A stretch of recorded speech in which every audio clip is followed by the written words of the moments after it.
Well, howdy, y'all. Figured I'd update you on this beauty. This is a 2016. Yep. A 2016 with 110,000 miles on it. This truck spent a lot of times in the dealership. You know, guys, I'll make a video here soon. I gotta give credit where it's due. I couldn't figure out a little issue, so I called my buddy up that works at a dealership, and they helped us out. It was a busted little broken wire, but that's another story for another time. Anyways, but there's times that dealerships helps out, and there's times where they don't. And this is one of them stories. This rear axle has driven me up the walls.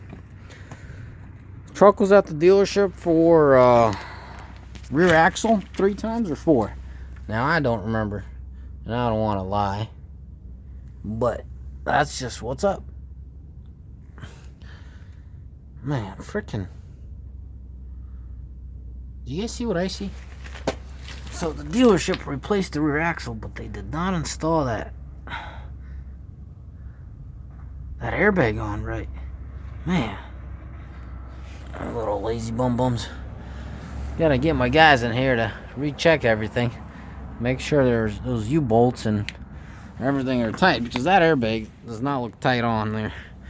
Anyways, so this truck has spent months in the dealership, and I say months because it's just about a couple months between those 3 visits. I think that's where we're at.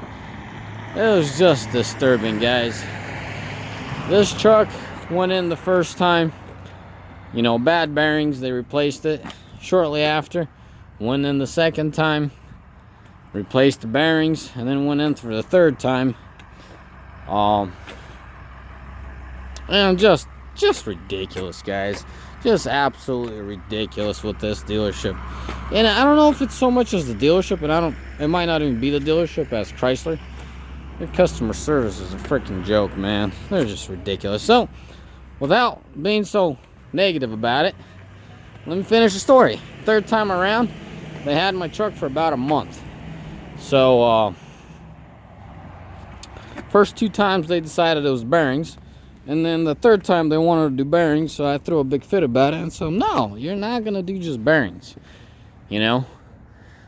So I got an axle out of them, but let's go back to the second time. When it blew the first time, they said bearings. I said, all right, you know, things happen. And the second time, they're like, oh, 1 bearing went bad. I'm like, what are you gonna do, leave the rest of them in there? I mean, I saw what the oil and the magnet looked like, so it can't be too good, you know. He's like, yeah, it's just 1 bearing, nothing to worry about. And I went on the service rep, and I'm like, yo, I'll be back within 2 weeks if you just leave that 1 bearing in there, because the rest of the bearings got all the shavings and they're scarred, you know. It's just a matter of time of, you know, I change out bearings over the smallest little micro cracks and scars, and you guys are just gonna leave them in there, whatever, man. So I threw a fit about it, but I told him I'll be back, not by choice, because his axle's gonna give out on me. Well, what he did is he flushed out the rear end, and he went ahead and, oh, look at that, we got a driver that pulled up. Anyways, he flushed the rear end on the second time around, put a set of bearings in there, and off I went. Not too long, I was back the third time around, and I'm like, they're talking about bearings again, and I gave them grief for it. And I'm like, yo, what do you guys not understand? I call it the pumpkin. I don't know what the right terms would be. You know, the main little pumpkin there, where I'll show you what I'm talking about. The diff, man. That thing. It looks like a pumpkin. So there, I call it a pumpkin. You know, where your bearings sit. Most of your bearings sit. So anyways, like, no, we'll be fine. I'm like, dude, that thing's deformed. End of story, you know? I mean, there's really nothing more to talk about here. Well, now they wanted to just do bearings. Well, I got an axle out of them because I told them. That was a lemon law, buddy. Third time's a charm. Either you fix it or you buy this darn truck back. So anyways, between the 3 times, I think I've added about a couple months, if not more, time down. So I figured, the heck with the dealerships. If something breaks down that I know what broke down, I'll just fix it and move on. I mean, Lord forbid my engine grenades or my transmission. I don't know, I'll have to teeter on the transmission. I mean, on the engine, I'll have to take up on their warranty, but the transmission, I think I'll just go out to the junkyard, get another one, and get the heckers out of there. My guys could swap a tranny in and out within a day, and this truck will be back on the road making money. Or if I go to the dealership, I'll be down for days, and that'll result with a lot more money lost. So that's the story with this truck and all the grief that I got. Looks like this guy went hunting deer pretty successfully.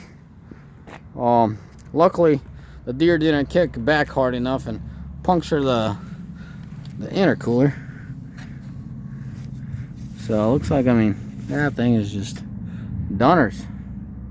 That's okay, we'll get a new bumper in here. No guys, it's a joke. No one went hunting deer. Just sort of knocked one off its feet while I was crossing the road. I guess it was playing chicken and I lost. But anyways, let me show you. Oh, jeez, that's annoying.